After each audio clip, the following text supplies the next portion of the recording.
Hello guys, welcome to our channel. నేను మీ anchor Teja. ఈరోజు మనతో పాటు ఒక స్పెషల్ గెస్ట్ ఉన్నారు, డాక్టర్ నంది రామేశ్వరరావు గారు, founder and CEO realtor oxygen. Sir నమస్తే అండి. నమస్తే. సో యూనియన్ బడ్జెట్ నిన్న జరిగింది. సో దాని ఇంపాక్ట్ మన తెలుగు రెండు రాష్ట్రాల మీద ఎలా ఉండబోతుంది, ముఖ్యంగా ఆంధ్రప్రదేశ్ అలాగే తెలంగాణ? సో దాని గురించి. నేను రియల్ ఎస్టేట్ అనలిస్ట్, పొలిటికల్ అనలిస్ట్ని కాదు నేను. సరే, ఏదేమైనప్పటికీ బడ్జెట్కి నేను చెప్పినట్టు మిశ్రమ స్పందన ఉంది. ఏపీకి బాగా వరాలు కురిపించారు, తెలంగాణకి మొండి చేయి చూపించారు అనేది ఫ్యాక్టే.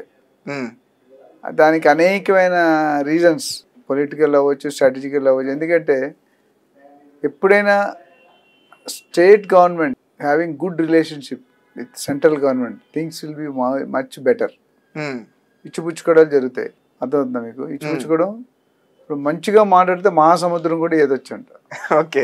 విరుద్ధంగా మాట్లాడితే ఒక కడుగు కూడా ముందుకేయలేవు. ఇక్కడ రెండు అప్లికబుల్. ఒక స్టేట్కి ఫస్ట్ లైన్ అప్లికబుల్, ఇంకో స్టేట్కి సెకండ్ లైన్ అప్లికబుల్. మీకు తెలియాల్సిన ఫ్యాక్ట్ అంటే, నేను వైజాగ్లో చదువుకున్నా, వైజాగ్లో పుట్టాను, వైజాగ్లో చదువుకుని కొంతకాలం తర్వాత గుంటూరు వచ్చాను హిందూ కాలేజీలో. దాని తర్వాత హైదరాబాద్ వచ్చి సెటిల్ అయ్యాను.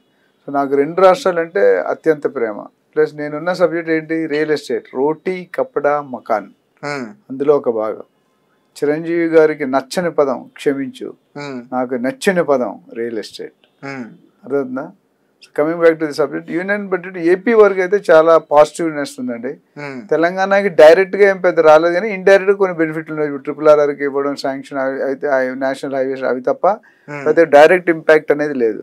బట్ ఏపీకి వచ్చేసరికి అటు పోలవరం ప్రాజెక్ట్ కానీ, ఇటు ORR outer ring road 189 kilometer stretch కానీ, అమరావతి క్యాపిటల్ 15,000 కానీ, వైజాగ్ చెన్నై ఇండస్ట్రీ కారిడార్ కానీ, ఇలా చెప్పుకుంటూ పోతే చాలా వరకు మంచి పాజిటివ్ సైన్లో మంచి ఇనిషియేటివ్ జరిగింది. ఎందుకంటే నిన్న మొన్నటి వరకు, ఇవాళ కూడా ఏపీకి క్యాపిటల్ అనే చెప్పుకునే ప్లేస్ లేదు. అవును. జో దిక్తా హై ఓ బిక్తా హై, అది హిందీ ప్రాబ్. ఇప్పుడు ఏపీకి వచ్చిన ప్రాబ్లం ఏంటంటే, గత 5 సంవత్సరాల్లో అటకెక్కిపోయింది. ఎక్కడేసిన గొంగలు అక్కడ ఉందంట కదా, ఏ మూమెంట్ లేదు, ఎక్కిపోయింది. అలాగే ప్రజలందరూ కూడా ఒక కన్ఫ్యూజన్ లో పడ్డారు. కన్ఫ్యూజన్ కాదు, వ్యతిరేకత. కన్ఫ్యూజన్ కాదు, ఇంకా రాదని ఆయన వస్తుందంటాడు, ఈయన రాదంటాడు. సో ఫైనల్ ఇవాళ ఒక క్లారిటీ, నిన్న బడ్జెట్ తో ఒక క్లారిటీ అనేది వచ్చింది చెప్పొచ్చు. పరిష్కారం దొరికింది సమూహంగా. ఇప్పుడు ఇంకెవరు మార్చలేరు. ఈ ఫండ్స్ ఒకసారి శాంక్షన్ వర్క్ స్టార్ట్ అయితే ఇంకెవరు మార్చరు. So Polavaram project 2-3 years complete. అది కూడా ఎన్నో సంవత్సరాలు బట్టి అది అటుకెక్కుతూనే ఉంది, ఆగుతూనే ఉంది, వస్తూనే ఉంది, ఆగుతుంది, ముందుకు వెళ్ళలేదు. దానికి ఒక కాంక్రీట్ డెసిషన్ తీసుకున్నారు, కంప్లీట్ చేయాలి 2 to 3 years. అది పాజిటివ్. అమరావతి క్యాపిటల్ జస్ట్ ఇప్పుడు హైదరాబాద్ బిల్డ్ అవడానికి ఎన్ని రోజులు పట్టింది మీకు తెలుసా? దాదాపు 50-60 సంవత్సరాలు పట్టింది ఈ స్టేజ్కి హైదరాబాద్ వచ్చిందంటే. అంటే ఒకప్పుడు ఇదంతా అడవి. ఇప్పుడు మనకి స్వాతంత్రం వచ్చిన తర్వాత నుండి డెవలప్మెంట్ అంచెలంచెలుగా ఎదిగింది. Rome is not built in 1 day. ఇవాళ నువ్వు విత్తనం వేస్తే రేపు పళ్ళు వస్తాయా? రావు. అమరావతి ఎక్కడుందంటే -0లో ఉంది, ఆ 0 లెవెల్లో ఉంది. మనం ఎక్కడో టాప్ గేర్ లో ఉన్నాం, కారు నడిపితే టాప్ గేర్, అంత స్పీడ్ లో ఉన్నాం. సో మనకు వేరు. ఇప్పుడు వాళ్ళు కొత్తగా ఏర్పడిన స్టేట్ కాబట్టి డెఫినెట్ గా కొన్ని అవకతవకలు, అంటే కొన్ని ఇబ్బందులు ఉంటాయి, కొన్ని ఛాలెంజెస్ ఉంటాయి. చంద్రబాబు నాయుడు గారు మీకు తెలుసో లేదో, ఎలక్షన్ కోడ్ డిక్లేర్ చేసినాడు మొన్న 3 months back. Election code declare చేశారు కదా ఏపీలో. రేట్లు అప్పుడే పెరిగిపోయాయి కొద్దిగా. 50 లక్షల కోట్ల రూపాయలు చేశారు, CBN వస్తారని. సరే, అంతవరకు బాగుంది. దాని తర్వాత ఎలక్షన్ అయింది, ఇంకొక 50 లక్షలు పెంచారు ఎకరానికి. ఎందుకు? ఎలక్షన్ అయింది అంటే ఇంకా confirmation, positiveness. Okay. Exit poll వచ్చింది, KK సర్వే అని. దాని తర్వాత ఇంకో 100% పెంచారు. ఎందుకంటే క్లియర్గా చెప్పాడు, ఆయన చెప్పిన ఫిగర్లే వచ్చాయి, ఎక్కడా చెక్కు చెదరలేదు. లాస్ట్ టైం కూడా చెప్పాడు, ఈ టైం కూడా చెప్పినట్టు. అంటే చంద్రబాబు నాయుడు గారు ఎప్పుడు గెలిచినా కానీ రియల్ ఎస్టేట్ మీద ఖచ్చితంగా ఆయన ప్రభావం ఉంటుంది. అన్నిట్లో ఉంటుంది, ఐటీలో ఉంటుంది, రియల్ ఎస్టేట్, ఏ దాన్ని వదలడు. చున్కే పక్కడికే మొత్తం ముందుకు తీసుకెళ్తాడు. సో ఈయన సీఎం అయిన తర్వాత ఇంకొక 50 లక్షలు పెంచారు ఎకరానికి.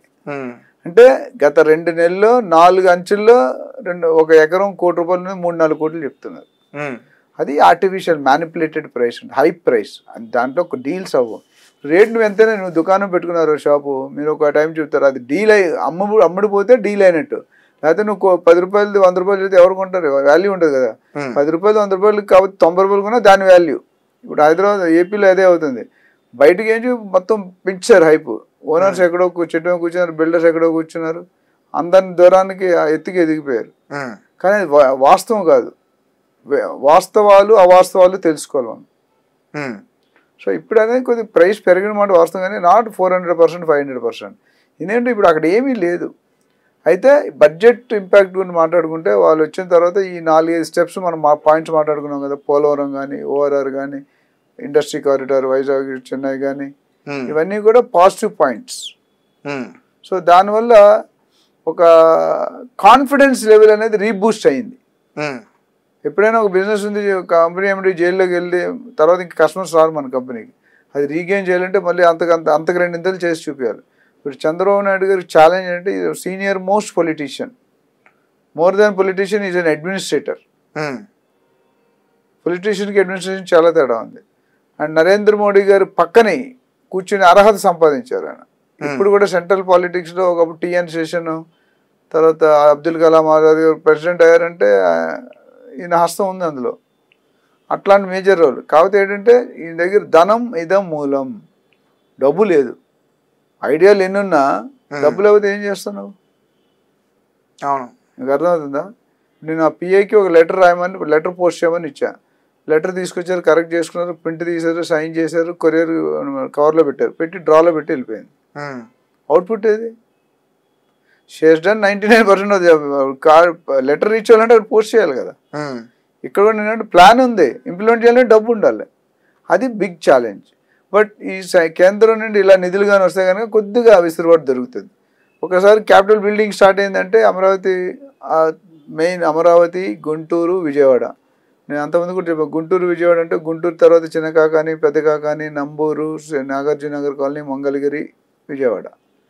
అట్లా కాజా అని ఒక ప్లేస్ ఉంది, తాడేపల్లి అని ఉంది, వెలగపూడి అని ఉంది, వెంకటపాలెం అని ఉంది, దొండపాడు, అట్లా రకరకాల డైమండ్ రింగ్, తుళ్ళూరు, ఇవన్నీ కూడా మెయిన్ క్యాపిటల్ ఏంటి, ఎక్కడైతే గవర్నర్ బంగ్లా, హైకోర్టు కానీ లేకపోతే గవర్నమెంట్ ఆఫీస్ ఇవన్నీ మేజర్ ఉంటాయి కదా, అక్కడ నుండి 30-40 కిలోమీటర్ స్ట్రెచ్ లో పెరుగుతాయి ఫస్ట్ ఫేజ్ లో.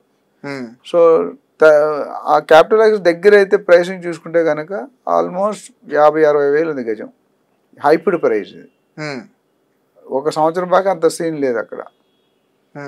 అక్కడ నుండి మీరు దూరంగా వెళ్తుంటే సిటీకి, ఇప్పుడు బంజారాహిల్స్ రేట్ ఎక్కువ, శ్రీనగర్లో రేట్ ఎక్కువ. బంజారాహిల్స్ మనం అలా సంవత్సరాలు వెళ్తే 4 లక్షలు 2 లక్షలు అయింది. అక్కడ షాద్నగర్ వెళ్తే 30,000-40,000 అయింది. ఇంకా అక్కడ బాలానగర్ వెళ్తే 15,000, ఇంకా అక్కడ జడ్చర్లు వెళ్తే 10,000. సో దూరంగా వెళ్తే కొద్ది తగ్గుతుంది, దగ్గరకు వచ్చిన కొద్ది పెరుగుతుంది. ఇంకొక రీజన్ ఏంటంటే, మెయిన్ రీజన్ అంటే డిమాండ్ మోర్, సప్లై లెస్, అప్పుడు రేట్లు పెరుగుతాయి. డిమాండ్ లెస్, సప్లై మోర్, రేట్లు తగ్గుతాయి. ఇది లాజిక్. ఓకే, రియల్ ఎస్టేట్ లో లాజిక్. దేనికి, ఏ ప్రోడక్ట్ కైనా. Okay, I business analyst for lot of companies. Business mentor గా చేస్తాను, లీడర్షిప్ స్కిల్స్ అని ట్రైన్ చేస్తాం మనం. సో కమింగ్ బ్యాక్, అమరావతి గుంటూరుకి ఇన్ని బెనిఫిట్స్ ఉన్నాయి. అంటే ఈ 4-5 బెనిఫిట్స్ లో ఒక హోప్ అనేది బాగా రీబిల్డ్ అయింది, కాన్ఫిడెన్స్ వచ్చింది, people are little positive. But ఇది ఆచరణలో ఉన్నప్పుడు ఇంకా పాజిటివ్ ఉంటుంది.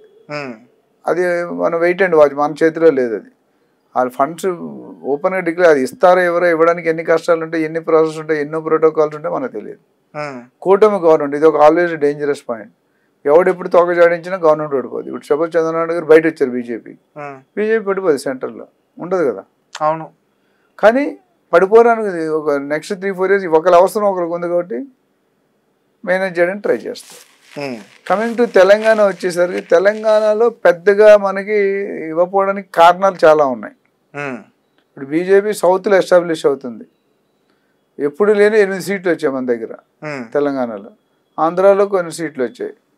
సో మీకు అర్థమైంది ఏంటంటే వాళ్ళు బాగా వేస్తున్నారు. ఒక్కసారి అమిత్ షా రంగంలో దిగితే సీన్ వేరే ఉంటుంది. ఒకవైపే చూసాం, ఇప్పుడు రెండో వైపు చూడబోతున్నాం స్ట్రాటజీ. ఓకే, సో తెలంగాణకి ఏంటంటే గత గవర్నమెంట్ కేసీఆర్ గారు ఉన్న హామీలో అంత మంచి, ఫస్ట్ టర్మ్లో బాగానే ఉన్నాయి కానీ సెకండ్ టర్మ్లో కొద్దిగా చెదిరిపోయింది. ఇటు ఒక నార్త్ ఒకటి సౌత్ అయిపోయింది. దీనివల్ల మనకి RRR లేట్ అయింది, కొన్ని పనులు లేట్ అయినాయి, చాలా ఇంపాక్ట్ ఉంది. ఇప్పుడు దాన్ని కవర్ చేయడానికి రేవంత్ రెడ్డి గారు ట్రై చేస్తున్నారు. రేవంత్ రెడ్డి గారు పక్కా అపోజిషన్ కాదు, కాంగ్రెస్ వర్సెస్ బీజేపీ. బట్ ఆయన రిలేషన్షిప్తో హాస్పిటాలిటీతో మొత్తం కొన్ని పనులు అయితే చేయించుకోగలుగుతున్నారు. సీఎం అవగానే 4 సార్లు వెళ్ళి అమిత్ షా గారిని, మన మోడీ గారిని, నితిన్ గడ్కరీ అందరూ కలిసి కొన్ని పనులు అయితే పాతగా నుండి బాగానే చేయించుకున్నారు కనిపిస్తుంది. హైకమాండ్కి వెళ్ళి ఇవన్నీ రిక్వెస్ట్ చేసుకుని నాకు కావాల్సినవన్నీ, అది పాజిటివ్ సెన్స్. చూసుకుంటే కేసీఆర్ సిటీలో ఓట్లన్నీ కేసీఆర్ పడ్డాయి, రూరల్లో, అర్బన్లో మెయిన్, ఇక్కడ మెయిన్ సిటీలో. అవుట్ ఆఫ్ ద సిటీ రూరల్లో ఎవరు వేయలేదు కేసీఆర్, ఎందుకంటే అక్కడ డెవలప్ చేయలేదు, ఇక్కడ డెవలప్ చేయలేదు. అయితే మనకి రియల్ ఎస్టేట్లో ఏపీ మీద ఒక అడ్వాంటేజ్ ఉంది. అమరావతిలో కట్టిన తర్వాత రేట్లు పెడతాయి, అంటే అక్కడ 8 సంవత్సరాలు 10 సంవత్సరాలు పడితే ఇక్కడ 5-6 సంవత్సరాలు పడుతుంది. అది వ్యత్యాసం. 2 స్టేట్లు మంచిగా 2 ప్లేసుల్లో పెట్టుకోవచ్చు. విజయవాడ గన్నవరం ఎయిర్పోర్టు, వైజాగ్ భోగపురం ఎయిర్పోర్టు, ఇవన్నీ కూడా వైజాగ్ ఆల్సో చాలా పెద్ద సెంటర్, సపరేట్గా ఎపిసోడ్ మాట్లాడుతుంది దాని మీద. ఇవన్నీ చూసుకుంటే ఓవరాల్ ఇంపాక్ట్ ఓన్లీ ఇండియా మొత్తం మీద ఒక 5-4 రాష్ట్రాలకి బాగా పాజిటివ్గా ఫేవరబుల్గా వెళ్ళింది. అది మన ఏపీ కానీ, బీహార్ కానీ, ఒడిస్సా కానీ, వెస్ట్ బెంగాల్ కొద్ది ఫండ్స్ నిధులు కేటాయించారు. మిగతా స్టేట్కి నామకే వస్తే మాట్లాడించారు. సో ఓవరాల్గా చూసుకుంటే ఇంపాక్ట్ వల్ల ఏపీకి అయితే డెఫినెట్గా మన 2 రాష్ట్రాలు అన్నారు అంటే ఏపీలో డెఫినెట్గా అడ్వాంటేజ్ ఉంది. కానీ దానికి సరైన పద్ధతిలో సరైన రీతిలో వాడుకుంటే డెఫినెట్గా ఇట్స్ యాడెడ్.